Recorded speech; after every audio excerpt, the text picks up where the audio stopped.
ജീവധാര ജീവമൊഴി കാൽവരിനാഥന്റെ സ്നേഹമൊഴി തിരുനിറത്താൽ ജീവനേകും യേശുനാഥന്റെ ജീവമൊഴി ജീവധാര ജീവധാര ജീവധാര.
എനിക്കു തന്നിടേണം, നിൻ സ്നേഹം എനിക്കു തന്നിടേണം.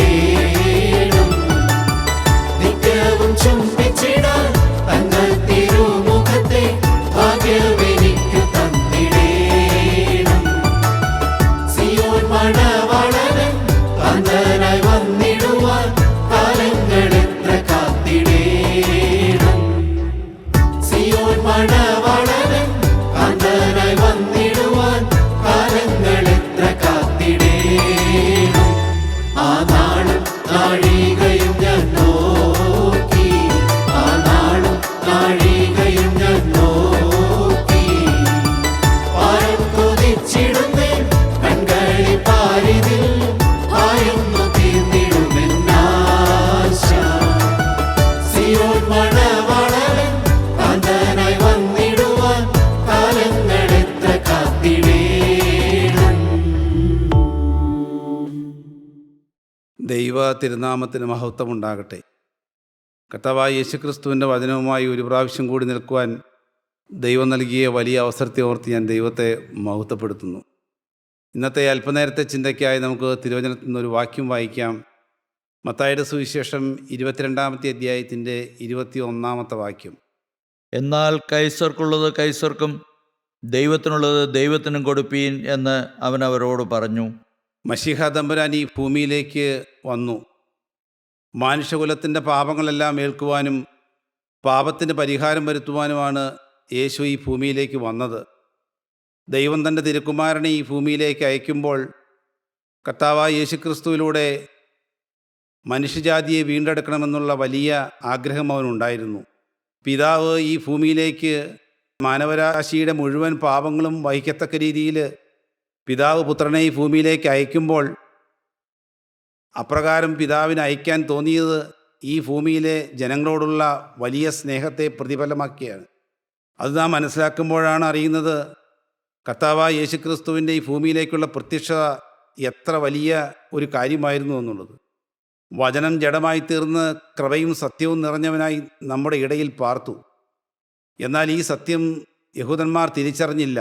കർത്താവായ യേശുക്രിസ്തുവിനെ മശീഹായായി അംഗീകരിക്കുവാൻ യഹൂദന്മാർ തയ്യാറായില്ല.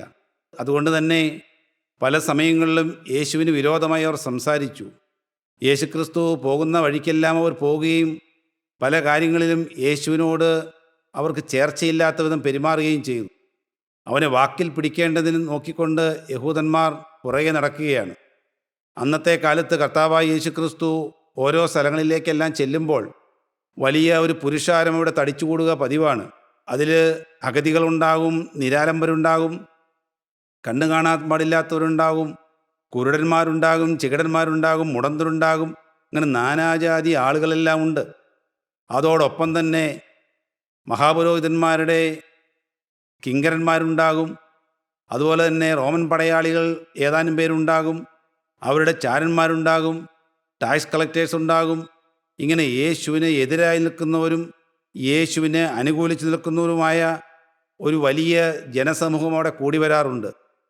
ഇത് പറയുമ്പോൾ നമുക്ക് മനസ്സിലാകുന്നത് ചിലർക്ക് എങ്കിലും കർത്താവായ യേശുക്രിസ്തുവിൻ്റെ വചനം കേൾക്കുവാനും വചനത്തിൽ ജീവിക്കുവാനും ആഗ്രഹമുണ്ടായിട്ട് കൂടി വരുന്നവരുമുണ്ട്. എന്നാൽ ഈ സമയത്ത് ഈ വാക്യം നാം വായിച്ചു കേട്ടു. അതിൻ്റെ ആ സാന്ദർഭികം പറയുമ്പോൾ കർത്താവായ യേശുക്രിസ്തുവിനെ വാക്കിൽ പിടിക്കേണ്ടതിന് യഹൂദന്മാർ അവൻ്റെ അടുക്കൽ വരികയാണ്. ആദ്യം കർത്താവിൻ്റെ അടുക്കൽ വന്നവർ വളരെ മൃദുവായി യേശുവിനെ ഒന്ന് ഉയർത്തിക്കൊണ്ടാണ് സംസാരിക്കുന്നത്.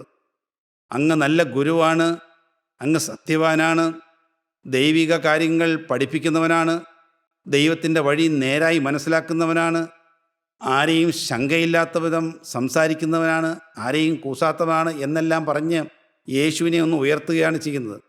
എന്നാൽ അന്തരേന്ദ്രിയത്തെ അറിയുന്നവനായ ഉൾപ്പൂവുകളെ ശോധന ചെയ്യുന്നവനായ യേശുക്രിസ്തുവിന് ഇവരുടെ ഈ കാര്യപരിപാടി മനസ്സിലായി. അവർ സമയം കളയാതെ തന്നെ യേശുവിനോട് ചോദിക്കുകയാണ്, കൈസർക്ക് കരം കൊടുക്കുന്നത് വിഹിതമോ അല്ലയോ എന്ന്. എന്താണ് ആ ചോദ്യത്തിന് അപ്പോഴുള്ള പ്രസക്തി എന്ന് വെച്ചാൽ, അന്ന് യഹൂദജനം ഈ റോമൻ കൈസറുടെ ഈ വലിയ ഈ പീഡനങ്ങളിൽ നൊന്ത് ജീവിക്കുന്ന കാലമാണ്. ഈ യഹൂദ ജനത്തിനു മേൽ വലിയ നികുതി പിരിവുകൾ നടത്തിക്കൊണ്ടിരിക്കുന്ന കാലമാണ്. അങ്ങനെ പൊറുതിമുട്ടിയിരിക്കുന്ന ജനമാണ്. പൊറുതിമുട്ടിയിരിക്കുന്ന ഒരവസ്ഥയിലാണ് യേശുവിടെ അവതാരം ചെയ്തിരിക്കുന്നത്. അവർ മശിഹായിലൂടെ കാണുന്നത് അവരുടെ ഉദ്ധാരണമാണ്. റോമൻ സർക്കാരിനെ കീഴ്പ്പെടുത്തിക്കൊണ്ടുള്ള ഉദ്ധാരണമാണ് കാണുന്നത്. ഇവിടെ കൈസർക്ക് കരം കൊടുത്തോളൂ എന്ന് പറഞ്ഞു കഴിഞ്ഞാൽ അപ്പോൾ തന്നെ ഈ യഹൂദ ജനത്തെ മുഴുവനുമായും യേശുക്രിസ്തുവിനെ എതിരാക്കാമെന്നവർ കണ്ടു. എന്നാൽ അതിൻ്റെ മറുവശത്ത് കൈസർക്ക് കരം കൊടുക്കണ്ട എന്നാണ് പറയുന്നതെങ്കിൽ അപ്പോൾ തന്നെ കൈസറുടെ കിങ്കരന്മാരവിടെയുണ്ട്. അവർ അപ്പോൾ തന്നെ യേശുവിനെ അറസ്റ്റ് ചെയ്യും. ഏത് വന്നാലും ഫലം അവർക്ക് അനുകൂലമാകുമെന്ന് കണ്ടുകൊണ്ട് ഈ കാര്യം കർത്താവിനോട് അവർ ചോദിക്കുന്നത്. എന്നാൽ കർത്താവ് പറഞ്ഞു, കരത്തിലുള്ള ഒരു നാണയം കാണിക്കാൻ പറഞ്ഞു. അവരൊരു നാണയം കൊണ്ടുവന്നു.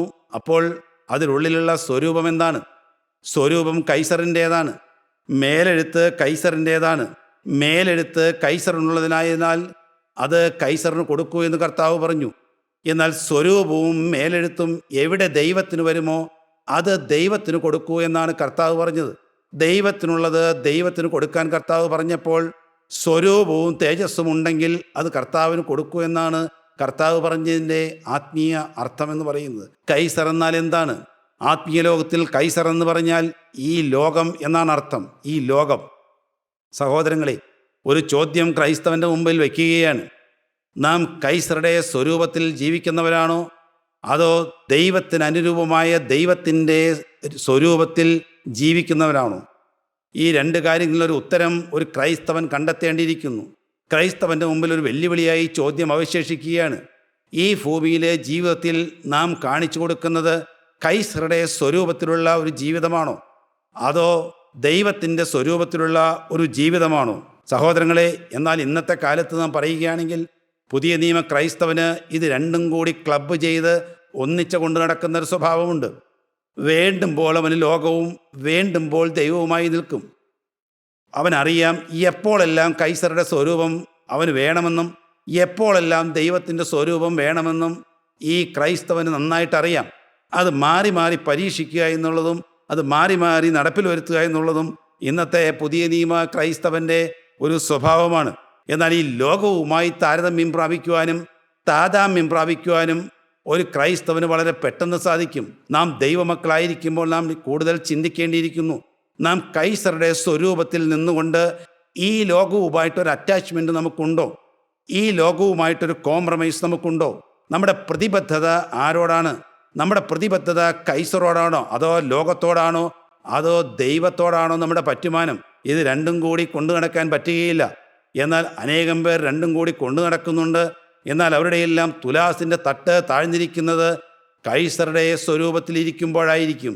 സഹോദരങ്ങളെ, നാം ഓരോരുത്തരും ദൈവമക്കളെന്നിരിക്കെ നാം ചിന്തിക്കേണ്ടിയിരിക്കുന്നു. നമ്മുടെ ജീവിതത്തിൽ ചക്രവർത്തിയായി വാഴുന്ന കൈസർ ചക്രവർത്തിയായി വാഴുന്ന എന്തെങ്കിലും നമുക്കുണ്ടോ എന്ന്. അനേകരുടെ ജീവിതത്തിലേക്ക് പാപം കൈസർ ചക്രവർത്തിയായി വാഴുകയാണ്. അനേകരുടെ ജീവിതത്തിൽ മോഹം ചക്രവർത്തിയായി വാഴുന്നു. അനേകരുടെ ജീവിതത്തിൽ ലോകം ചക്രവർത്തിയായി വാഴുന്നു. അനേകരുടെ ജീവിതത്തിൽ ജഡവും ജഡത്തിൻ്റെ ആസക്തികളും ജഡത്തിൻ്റെ പ്രവൃത്തികളും ലോകമോഹങ്ങളും എല്ലാം ചക്രവർത്തിയായി വാഴുന്നു. ഗലാത്യ ലേഖനം 5-ാം അധ്യായം 19-20 വാക്യങ്ങളിലുള്ള ജഡത്തിൻ്റെ പ്രവൃത്തികളെല്ലാം ചക്രവർത്തിയായി വാണുകൊണ്ടിരിക്കുകയാണ്. അതുകൊണ്ട് അപ്രകാരം ഈ വക കാര്യങ്ങളെല്ലാം ഒരു മനുഷ്യൻ്റെ ജീവിതത്തിലുണ്ടെങ്കിൽ തീർച്ചയായിട്ടും നമുക്ക് പറയാം അവൻ്റെ സ്വരൂപം എന്ന് പറയുന്നത് കൈസറിൻ്റെ സ്വരൂപമാണ്. അവൻ്റെ മേലെഴുത്ത് എന്ന് പറയുന്നത് കൈസറിൻ്റെ മേലെഴുത്താണ്. അത് ലോകത്തിൻ്റെ മേലെഴുത്താണ്. എന്നാൽ എന്തുണ്ടായി? പിശാചിന് ഇടം കൊടുക്കുന്ന അനേകം ജനങ്ങളാണ്. പിശാചിന് ഇടം കൊടുത്തുകൊണ്ട് അനേകം ക്രൈസ്തവർ ജീവിക്കുകയാണ്.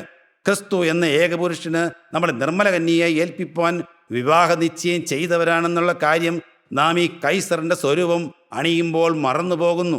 സർപ്പം ഹവ്വായെ ഉപായത്താൽ ചതിച്ചതുപോലെ നമ്മുടെ ഏകാഗ്രത വിട്ട് നാം വഷളായി പോവുകയാണ്.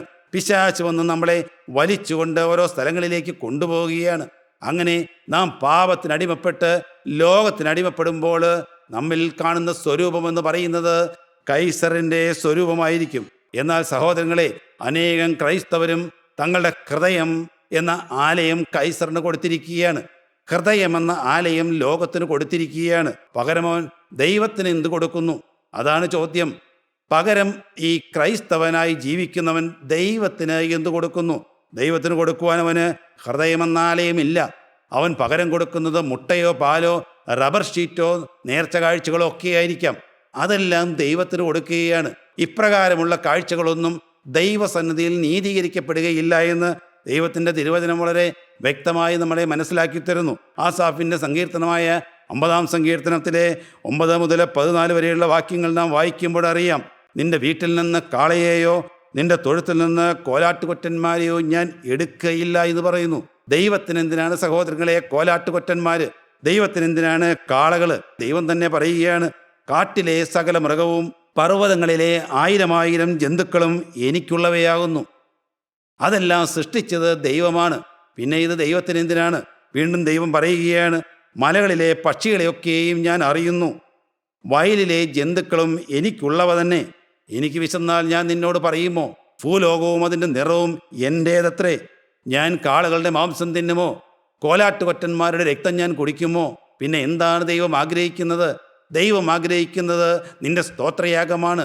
കൈസർക്കുള്ള കാര്യങ്ങളല്ല ദൈവം ആഗ്രഹിക്കുന്നത്. നീ കൈസർക്ക് കൊടുക്കേണ്ടതെല്ലാം കൈസർക്ക് കൊടുത്തോളൂ. എന്നാൽ എനിക്ക് വേണ്ടത് നിന്റെ കോലാട്ടുകൊറ്റന്മാരെയോ കാളക്കിടാങ്ങളെയോ ഒന്നുമല്ല. എന്തോന്ന് വേണമെന്ന് ദൈവം പറയുന്നുണ്ട്. മീകാ പ്രവചനം 6-ാം അധ്യായത്തിൻ്റെ 6-7 വാക്യങ്ങളിലൂടെ നാം കടന്നു പോകുമ്പോൾ നമുക്ക് മനസ്സിലാകും. എന്തോന്ന് കൊണ്ട് ഞാൻ യഹോവയുടെ സന്നിധിയിൽ ചെന്നു അത്യുന്നത ദൈവത്തിൻ്റെ മുമ്പാകെ കുമ്പിടേണ്ടു? ഒരു ചോദ്യം ചോദിക്കുകയാണ്. എന്തുകൊണ്ടാണ് ഞാൻ കർത്താവിൻ്റെ മുമ്പിൽ ചെല്ലേണ്ടതെന്നാണ്. ഞാൻ ഹോമയാഗങ്ങളോടും 1 വയസ്സ് പ്രായമുള്ള കാളക്കിടാങ്ങളോടും കൂടെ അവൻ്റെ സന്നിധിയിൽ ചെല്ലണമോ? അങ്ങനെ ചെല്ലണമെന്നാണോ നീ പറയുന്നതെന്നാണ് ചോദ്യം. 1000 ആട്ടുകൊറ്റനിലും 10,000 തൈലനിധിയിലും യഹോവ പ്രസാദിക്കുമോ എന്നാണ് ചോദ്യം. വീണ്ടും കർത്താവ് ചോദിക്കുകയാണ്, എൻ്റെ അതിക്രമത്തിന് വേണ്ടി ഞാൻ എൻ്റെ ആദ്യജാതനെയും ഞാൻ ചെയ്ത പാപത്തിന് വേണ്ടി എൻ്റെ ഉദരഫലത്തെയും കൊടുക്കണമോ? അത് ചോദ്യമാണ്. ഇതാണോ വേണ്ടതെന്ന് ദൈവം ഉത്തരം പറയുകയാണ് അവിടെ. എന്താണ് ഉത്തരമെന്ന് നമുക്ക് നോക്കാം. മനുഷ്യ, നല്ലതെന്തോന്ന് അവൻ നിനക്ക് കാണിച്ചു തന്നിരിക്കുന്നു. ന്യായം പ്രവർത്തിപ്പാനും ദയാതൽപരനായിരിക്കാനും നിന്റെ ദൈവത്തിൻ്റെ സന്നിധിയിൽ താഴ്മയോടെ നടപ്പാനും അല്ലാതെ ഞാൻ എന്താകുന്നു നിന്നോട് ചോദിച്ചതെന്ന്. സഹോദരങ്ങളെ, താഴ്മയും വിനയവും മനസ്താപമുള്ളൊരു ഹൃദയത്തോടു കൂടി ദൈവസന്നിധിയിൽ ചെല്ലുന്നതാണ് ദൈവത്തിൻ്റെ സ്വരൂപത്തിലുള്ള ദൈവികമായ കാഴ്ച എന്ന് പറയുന്നത്. ദൈവത്തിന് മുമ്പാകെ നമുക്ക് കാഴ്ചയർപ്പിക്കണമെങ്കിൽ താഴ്മയും വിനയവും മനോവിനയവും നമുക്ക് വേണം. മനസ്താപമുള്ളൊരു ഹൃദയത്തോടു കൂടി യേശുവിൻ്റെ സന്നിധിയിലേക്ക് നാം ചെല്ലണമെന്നാണ് അവിടെ പറഞ്ഞത്. ദൈവത്തിന് നമ്മിൽ നിന്ന് എന്താണ് ആവശ്യമെന്നുള്ളതാണ് നാം ചിന്തിച്ചുകൊണ്ടിരിക്കുന്നത്. ഒന്നാമതായി നമുക്ക് സമർപ്പണം വേണം. ഒരു ദൈവ പൈതലിന് ദൈവസന്നിധിയിൽ ദൈവസ്വരൂപത്തിൽ നിൽക്കണമെങ്കിൽ അവൻ്റെ ജീവിതത്തിൽ ഒരു സമർപ്പണം വേണം. സമർപ്പണം എന്ന് പറഞ്ഞാൽ എന്താണ്? അത് സാക്രിഫൈസിങ് പ്രസൻറ്റേഷൻ എന്നാണ് പറയുന്നത്. അത് യാഗമായി തീരുക എന്നുള്ളതാണ്. നമ്മൾ സാധാരണ പറയും, ഞാൻ എൻ്റെ കുട്ടിയെ സമർപ്പിച്ചു, ഞാൻ എൻ്റെ മക്കളെ സമർപ്പിച്ചു, അല്ല ഞാൻ എൻ്റെ മാതാപിതാക്കളെ സമർപ്പിച്ചു, ഞാൻ എൻ്റെ കൂട്ടായ്മയെ സമർപ്പിച്ചു, ഞങ്ങളുടെ ഇടവകയെ ഞാൻ സമർപ്പിച്ച് പ്രാർത്ഥിക്കുന്നു എന്നെല്ലാം നാം പറയുന്നു. അവിടെയില്ലേ ആ സമർപ്പണം എന്ന് പറയുന്നത് ഒരു സാധാരണ രീതിയിലുള്ള ഒരു വാക്യം എന്ന് ഉദ്ധരിച്ചുകൊണ്ട് പറയുന്നു എന്ന് മാത്രമേ ഉള്ളൂ. യഥാർത്ഥമായ സമർപ്പണം എന്ന് പറയുന്നത് അത് സാക്രിഫൈസിങ് പ്രസൻറ്റേഷനാണ്. അത് നാം വെച്ചു കൊടുത്തു കഴിഞ്ഞാൽ അവിടെ യാഗമായി തീരുകയാണ്, അത് കത്തിത്തീരുകയാണ്. അവിടെ ദൈവത്തിൻ്റെ ഇഷ്ടമാണ് അവിടെ വരുന്നത്. യേശുവിൻ്റെ ഇഷ്ടത്താൽ നാം അർപ്പിക്കപ്പെട്ട യാഗം, നാം സമർപ്പിക്കേണ്ട വസ്തു യാഗമായി തീർന്നു. പിന്നെ നാം അവിടെ ചെന്നിട്ട് അതിൻ്റെ എന്തെങ്കിലും അവശിഷ്ടം എടുത്തുകൊണ്ട് വരാൻ നോക്കാൻ പറ്റുകയില്ല. മക്കളെ ദൈവസന്നിധിയിൽ സമർപ്പിക്കുക എന്ന് പറഞ്ഞു കഴിഞ്ഞാൽ എന്താണ്? മക്കളെ പരിപൂർണമായിട്ടും വിട്ടുകൊടുക്കുക എന്നാണ്. നിങ്ങളുടെ കൂട്ടായ്മയെ നിങ്ങൾ പരിപൂർണമായി ദൈവസന്നിധിയിൽ കൊടുത്തിട്ടുണ്ടോ? ആത്മീയ ജീവിതത്തെ പരിപൂർണമായി നിങ്ങൾ യേശുവിൻ്റെ സന്നിധിയിലേക്ക് വെച്ചു കൊടുത്തിട്ടുണ്ടോ? പരിപൂർണതയാണ് യേശുവിന് ആവശ്യം. ആണിപ്പാടുള്ള കരം ആഗ്രഹിക്കുന്നത് കംപ്ലീറ്റ് സറണ്ടറാണ്. ഏതെങ്കിലും കാര്യം നമ്മുടെ സ്വന്തത്തിൽ വെച്ചുകൊണ്ടുള്ള സമർപ്പണം അപൂർണ സമർപ്പണമായിരിക്കും. സഹോദരങ്ങളെ, ഈ സമർപ്പണം വരുമ്പോഴാണ് നമുക്കറിയാവുന്നത് ദൈവത്തിൻ്റെ സ്വരൂപം നമ്മുടെ മേലെഴുത്തും നമ്മിൽ വരികയാണെന്ന്. ഒന്നാമതായി സമർപ്പണം വേണം. രണ്ടാമതായിട്ട് അനുസരണം വേണം. അനുസരിക്കുന്ന ഒരു മനസ്സായിരിക്കണം. അബ്രഹാം അനുസരിച്ചു. വിളിക്കപ്പെട്ടാറെ അവൻ എവിടെന്നറിയാതെ ഇറങ്ങിപ്പുറപ്പെട്ടു. ഏകജാതനായ പുത്രനെ ബലി കഴിപ്പിക്കുവാൻ അവനോട് ആവശ്യപ്പെട്ടു. ഒരു മടിയും കൂടാതെ അവൻ മോറിയാമലയിലേക്ക് നടന്നുപോയി. സഹോദരങ്ങളെ, അനുസരണമാണ് അവിടുത്തെ ദൈവസന്നിധിയിൽ ദൈവത്തിൻ്റെ സ്വരൂപം പ്രാപിക്കുവാനുള്ള അടുത്തൊരു കാര്യം. വീണ്ടും ഒരു കാര്യമുണ്ട്, ആത്മാവ് പരിശുദ്ധാത്മപൂർണമായിരിക്കണമെന്നത്. നമ്മുടെ ആത്മാവ് പരിശുദ്ധാത്മപൂർണമായിരുന്നെങ്കിൽ മാത്രമേ ദൈവത്തിൻ്റെ സ്വരൂപത്തിൽ നമ്മെ കാണുവാൻ പറ്റുകയുള്ളൂ. പരിശുദ്ധാത്മാവിന് വേണ്ടിയുള്ള ദാഹമുള്ള ഒരു മനസ്സ് നമുക്കുണ്ടാകണം. ഒരു ദാഹം, കർത്താവേ എനിക്ക് നിൻ്റെ പരിശുദ്ധാത്മാവിനെ വേണം, അതെനിക്ക് കിട്ടിയേ തീരുവെന്നുള്ള ഒരു അടങ്ങാത്ത വാശി നമുക്ക് വേണം. യേശുക്രിസ്തുവിനോട് കൂടെയുള്ള ജീവിതമാണ് നാം ആഗ്രഹിക്കുന്നതെങ്കിൽ ദൈവത്തിൻ്റെ പരിശുദ്ധാത്മാവ് എന്നിൽ ക്രിയ ചെയ്യണം. പരിശുദ്ധാത്മാവ് എന്നിൽ ക്രിയ ചെയ്യുകയും പരിശുദ്ധാത്മാവ് ഞാൻ വസിക്കുകയും ചെയ്യണം. അത് നമ്മുടെ ഒരു ആഗ്രഹമായിരിക്കണം. നമ്മൾ എപ്പോഴും ദൈവത്തോട് പ്രാർത്ഥിക്കണം, കർത്താവേ, നിൻ്റെ പരിശുദ്ധാത്മാവിനെ എന്നിൽ ഉള്ളിലേക്ക് തരണമേ. എൻ്റെ ജീവിതത്തെ അവിടുന്ന് കഴുകണമേ. അവിടുന്ന് ഈ ക്രൂശിൽ ചൊരിഞ്ഞ രക്തം കൊണ്ട് ആദ്യമായി എൻ്റെ ജീവിതത്തെ ഒന്ന് കഴുകണമേ. അതിനുശേഷം പരിശുദ്ധാത്മാവിനെ എൻ്റെ ഉള്ളത്തിൽ നിറയ്ക്കണമേ. അങ്ങനെ പരിശുദ്ധാത്മാവിൽ നടക്കുമ്പോൾ മാത്രമേ ഒരു ആത്മീയ ജീവിതം നമുക്ക് കിട്ടിയെന്ന് പറയുവാൻ പറ്റുകയുള്ളൂ. ദൈവത്തിൻ്റെ സ്വരൂപത്തിലേക്ക് നമുക്ക് വരണമെങ്കിൽ സഹോദരങ്ങളെ, പരിശുദ്ധാത്മാവിൽ നിന്ന് വേണം. ആത്മാവെന്ന് പറയുന്നതിന് എബ്രായ ഭാഷയിൽ നെഫഷ് എന്ന വാക്കാണ് ഉപയോഗിക്കുന്നത്. നെഫഷ് എന്ന് പറഞ്ഞാൽ എന്താണ്? അത് ആത്മാവിൻ്റെ വിശപ്പെന്നാണ് അർത്ഥം. ആത്മാവിൻ്റെ വിശപ്പ്, അതായത് കർത്താവായ യേശുക്രിസ്തുവിൻ്റെ വചനത്തോടുള്ള അടങ്ങാത്ത വിശപ്പ്, ദൈവത്തിൻ്റെ പരിശുദ്ധാത്മാവിനോടുള്ള അടങ്ങാത്ത വിശപ്പ്, അതാണ് ആത്മാവിൻ്റെ വിശപ്പെന്ന് പറയുന്നത്. നമുക്കറിയാം, കൊരപുത്രന്മാർ 42-ാം സങ്കീർത്തനത്തിൽ പാടി, എൻ്റെ ആത്മാവേ നീ വിഷാദിച്ചുള്ളിൽ ഞരങ്ങുന്ന എന്ത് എന്ന് പാടി 42-ാം സങ്കീർത്തനം ആരംഭിക്കുന്നത് അങ്ങനെ പറഞ്ഞുകൊണ്ടാണ്. മാൻ നീർത്തോടുകളിലേക്ക് ചെല്ലുവാൻ കാക്ഷിക്കുന്നത് പോലെ എൻ്റെ ആത്മാവ് ദൈവസന്നിധിയിലേക്ക് ചേരുവാൻ കാക്ഷിക്കുന്നു എന്ന് കോരപുത്രന്മാർ പാടിയതാണിത്. ഒരു മനുഷ്യൻ ആത്മീയമായിട്ട് നാം ഈ ഭൂമിയിൽ ജീവിക്കുമ്പോൾ സഹോദരങ്ങളെ, നമ്മുടെ പ്രാർത്ഥന ഏതായിരിക്കണം? ഈ ലോകത്തിലെ അഫയേഴ്സ് എല്ലാം വെട്ടിപ്പിടിക്കുവാനും ഈ ലോകത്തിന് അനുരൂപമായി ജീവിക്കുവാനും കൈസർക്ക് കൊടുക്കേണ്ടത് കൈസർക്കും കൊടുത്തുകൊണ്ട് കൈസറുകളുടെ പ്രീതിയും പിടിച്ചു പറ്റി നടക്കേണ്ട അല്ല നമുക്ക് വേണ്ടത്. നാം ചിന്തിക്കണം, കർത്താവേ, ഒരു കാലത്ത് ഞാൻ കടന്നു വരും, ഒരു കാലത്ത് നിൻ്റെ സന്നിധിയിലേക്ക് ഞാൻ കടന്നു വരും. അപ്പോൾ അതിനുള്ളൊരു ദാഹം എനിക്ക് വേണം.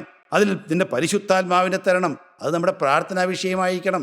സഹോദരങ്ങളെ, മാൻ നീർത്തോടുകളിലേക്ക് ചെല്ലുവാൻ കാക്ഷിക്കുന്നത് പോലെ ദാഹിച്ച് വരണ്ടിരിക്കുകയാണ്. കർത്താവേ, എൻ്റെ ഉള്ളം ദാഹിച്ച് വരണ്ടിരിക്കുകയാണ്. അപ്പാ, നിന്നെ ഒന്ന് കാണണം, നിന്റെ പാൽപാദമൊന്ന് മൊത്തണം, അപ്പൻ്റെ ആ തിരുമുഖമൊന്ന് കാണണം. അത് നമ്മുടെ ഒരു ആഗ്രഹമാണ് സഹോദരങ്ങളെ. ആ വാഞ്ച നമ്മുടെ ഹൃദയത്തിൽ എപ്പോഴും ഉണ്ടെങ്കിലേ ദൈവത്തിൻ്റെ സ്വരൂപത്തിൽ നാം നിലനിൽക്കുകയുള്ളൂ. എൻ്റെ 38-ാമത്തെ വയസ്സ് വരെയും ഇപ്രകാരം ഒരു ജീവിതം, ഒരു വിശപ്പ് ഉണ്ടെന്ന് ഞാൻ അറിഞ്ഞിരുന്നില്ല സഹോദരങ്ങളെ. ഞാൻ കൈസർക്കുള്ള സ്വരൂപത്തോടുകൂടി ജീവിച്ചൊരു വ്യക്തിയായിരുന്നു. ഈ ലോകത്തിൻ്റെ സകല മോദങ്ങളിലും നടന്ന് ഈ ലോകത്തോട് പറ്റുമാനം ചെയ്ത് ലോകത്തിൻ്റെ അടിമയായി ജീവിച്ചൊരു വ്യക്തിയായിരുന്നു ഞാൻ. ദൈവത്തിൻ്റെ വചനം ഒരിക്കലും കൈകൊണ്ട് തൊട്ടിട്ടില്ല. ദൈവത്തിൻ്റെ വചനം കേൾക്കാൻ പോയിട്ടില്ല.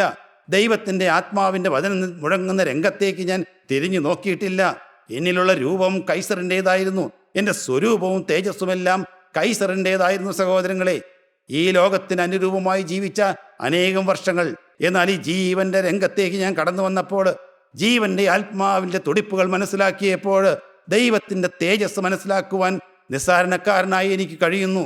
ഓരോ അണുവിലും കർത്താവായ യേശു ക്രിസ്തുവിനെ പ്രസാദിപ്പിക്കുന്ന ഒരു ജീവിതവുമായിട്ട് എത്ര കാലമെന്നറിയില്ല ഈ ഭൂമുഖത്ത് ജീവിച്ച് യേശുവിൻ്റെ പാതാരവിന്ദങ്ങളിൽ മുത്രമെന്നുള്ള ഒരേ ഒരു ആഗ്രഹത്തോടു കൂടിയാണ് സഹോദരങ്ങളെ ഇന്ന് ഈ ഭൂമിയിൽ അടിയൻ ജീവിക്കുന്നത്. ലോകമാകുന്ന കൈസർ അനേകർക്ക് രാജാവായി നിൽക്കുകയാണ്. ലോകമാകുന്ന കൈസറെ എന്ന രാജാവിനെ അനുസരിക്കാതെ കർത്താവായ യേശു ക്രിസ്തു എന്ന മഹോന്നതനായ രാജാവിനെ നമുക്ക് അനുസരിക്കണം സഹോദരങ്ങളെ. എന്നാൽ നമുക്കൊരു കാര്യം കൂടിയുണ്ട്. ദൈവത്തിൻ്റെ സ്വരൂപത്തെക്കുറിച്ചാണ് നാം ചിന്തിച്ചത്. എന്നാൽ ദൈവത്തിൻ്റെ സ്വരൂപത്തിനൊപ്പം തന്നെ ദൈവം തൻ്റെ മക്കൾക്ക് ദിവ്യ തേജസ്സും കൂടി കൊടുത്തിട്ടുണ്ടായിരുന്നു. ഏദൻ പർദീസായിൽ അങ്ങനെ ആദാമിനും ഹവ്വായ്ക്കും ദൈവത്തിൻ്റെ തേജസ് കൂടി കൊടുത്തിട്ടുണ്ടായിരുന്നു.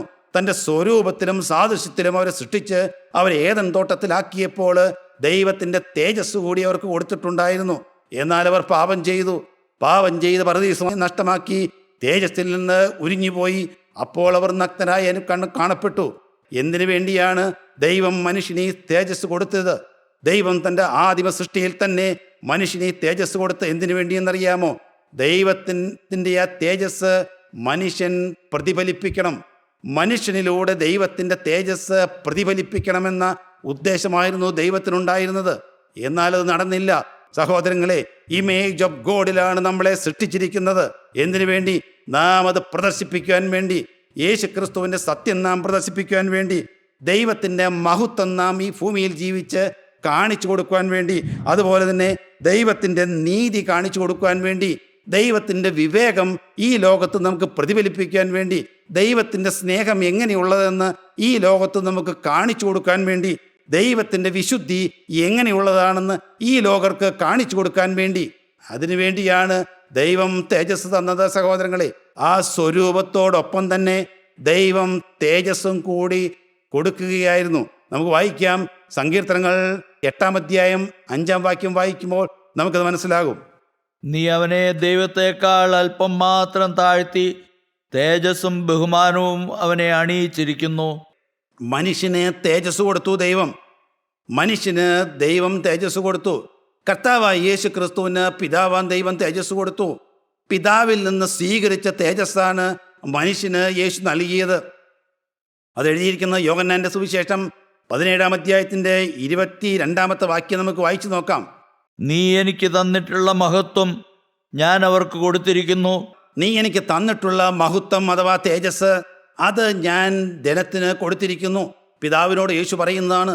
അതായത് പിതാവിൽ നിന്ന് സ്വീകരിച്ചിരിക്കുന്ന ദൈവികമായ മഹത്വം അഥവാ തേജസ് പുത്രൻ ജനങ്ങൾക്ക് നൽകിയെന്നാണ് അവിടെ എഴുതിയിരിക്കുന്നത്. അതുകൊണ്ട് സഹോദരങ്ങളെ, നാം ഓരോരുത്തരും തേജസ്സുള്ളവരാണ്. ദൈവത്തിൻ്റെ തേജസ് പ്രാപിച്ചു നിൽക്കുന്നവരാണ് നാം. എല്ലാവരും പാപം ചെയ്ത് ദൈവത്തിൻ്റെ തേജസ് നഷ്ടമാക്കി കളഞ്ഞു. റോമർക്കെഴുതിയ ലേഖനം 3-ാം അധ്യായത്തിൻ്റെ 23-ാമത്തെ വാക്യത്തിലാണുള്ളത്. മനുഷ്യൻ തൻ്റെ തേജസ്സിൽ നിന്ന് ഉരിഞ്ഞുപോയി എന്ന്. എന്നാൽ ക്രിസ്തുയേശുവിലെ വീണ്ടെടുപ്പ് മൂലം, സൗജന്യമായ നീതീകരണം മൂലം ആ തേജസ് യേശു ക്രിസ്തു ക്രൂശിൽ വീണ്ടെടുത്ത് മനുഷ്യരാശിക്ക് തിരികെ നൽകി. ഇപ്പോൾ നാം തേജസ്സുള്ളവരാണ്. ആത്മീയ ജീവിതം അനുഷ്ഠിക്കുന്ന, മാനസാന്തരപ്പെട്ട് വീണ്ടും ജന്മം പ്രാപിക്കുന്ന കർത്താവായ യേശു ക്രിസ്തുവിൻ്റെ പരിശുദ്ധ രക്തത്തിൻ്റെ ആ മുദ്ര അനുഭവിച്ചിട്ടുള്ളവരായ നാം ഓരോരുത്തരും ദൈവത്തിൻ്റെ തേജസ്സുള്ളവരാണ്. നാം അത് പ്രതിഫലിപ്പിക്കണം. ദൈവത്തിൻ്റെ വലിയ നാമം മഹത്വപ്പെടട്ടെ. യേശു ക്രൂശിൽ കാണിച്ചു തന്ന ആ സഹനത്തിലൂടെ കിട്ടിയ ആ തേജസ്, ആ വീണ്ടെടുപ്പിലൂടെ കിട്ടിയ ആ തേജസ് നാം ഉൾക്കൊണ്ടിട്ടുള്ളവരാണ്. അതുകൊണ്ട് ഇനി എന്ത് ചെയ്യണം? കൊരിന്ത്യർക്കെഴുതിയ 2-ാമത്തെ ലേഖനം 3-ാം അധ്യായം 18-ാം വാക്യത്തിൽ നമുക്കത് വായിക്കുമ്പോൾ കിട്ടും. എന്നാൽ മൂടുപടം നീങ്ങിയ മുഖത്ത് കർത്താവിൻ്റെ തേജസ്സിനെ കണ്ണാടി പോലെ പ്രതിബിംബിക്കുന്നവരായി നാം എല്ലാവരും ആത്മാവാകുന്ന കർത്താവിൻ്റെ ദാനമായി തേജസ്സിന്മേൽ തേജസ് പ്രാപിച്ച് അതേ പ്രതിമയായി രൂപാന്തരപ്പെടുന്നു. ദൈവത്തിൻ്റെ വലിയ നാമം മഹത്വപ്പെടട്ടെ. കർത്താവിൻ്റെ തേജസ്സിനെ കണ്ണാടി പോലെ പ്രതിബിംബിപ്പിക്കണമെന്ന് ഈ ലോകത്ത് നാം ജീവിക്കുമ്പോൾ സഹോദരങ്ങളെ, നമ്മുടെ ഉത്തരവാദിത്തമാണ്, നമ്മുടെ ഡ്യൂട്ടിയിൽപ്പെട്ടതാണ്. കർത്താവായ യേശു ക്രിസ്തുവിൻ്റെ തേജസ് നാം കണ്ണാടി പോലെ പ്രതിബിംബിപ്പിക്കുന്നവരാവണം. അതിന് ഈ ലോകം തടസ്സമായി വരരുത്. അതിന് ഈ ലോകത്തിൻ്റെ കൈസറുകൾ തടസ്സമായി വരരുത്. കൈസറുടെ സ്വരൂപവും മേലെഴുത്തും നമുക്ക് തടസ്സമായി വരരുത്. നാം യേശു ക്രിസ്തുവിൻ്റെ സ്വരൂപവും മേലെഴുത്തുമുള്ളവരാണ്. നാം യേശു ക്രിസ്തുവിൻ്റെ തേജസ്സുള്ളവരാണ്. ഈ ലോകത്തിൽ നമുക്ക് അനുഭവിച്ചുകൊണ്ടിരിക്കുന്ന നൊടിയിടയ്ക്കുള്ള കഷ്ടങ്ങളും സങ്കടങ്ങളും പട്ടിണികളും ദുരിദ്രങ്ങളും ദാരിദ്ര്യങ്ങളും എല്ലാം കർത്താവേ, ഇതൊന്നും തേജസ് മാറ്റിക്കളയുവാൻ അത് അപ്രാപ്യമല്ല. അത് ലഘുവായ കഷ്ടങ്ങളും കഷ്ടപ്പാടുകളും മാത്രമാണ്. ഈ ലോകത്തിൽ വരുവാനുള്ള തേജസ് വിചാരിച്ചാൽ, നിത്യതയിൽ നമുക്ക് കിട്ടുവാനുള്ള തേജസ് വിചാരിച്ചാൽ ഈ കാലത്തിലെ കഷ്ടങ്ങളെല്ലാം സാരമില്ല എന്ന് ഞാൻ എണ്ണുന്നു എന്ന് ദൈവത്തിൻ്റെ വചനത്തിൽ പറയുന്നത് പോലെ സഹോദരങ്ങളെ, ഈ ലോകത്തോടുള്ള പറ്റുമാനം ഉപേക്ഷിച്ച് ഒരു വിശുദ്ധിയും വേർപാടുമുള്ള ഒരു ജനതയായി നാം ജീവിച്ച് കർത്താവിൻ്റെ തേജസ്സിനെ കണ്ണാടി പോലെ പ്രതിബിംബിക്കുന്നവരായി നമുക്ക് ഈ ഭൂമിയിൽ ജീവിക്കണം. അതിന് ദൈവത്തിൻ്റെ പരിശുദ്ധാത്മാവ് നമ്മെ സഹായിക്കട്ടെ. ദൈവനാമം മാത്രം മഹത്വപ്പെടട്ടെ. ദൈവത്തിന് സ്തോത്രം.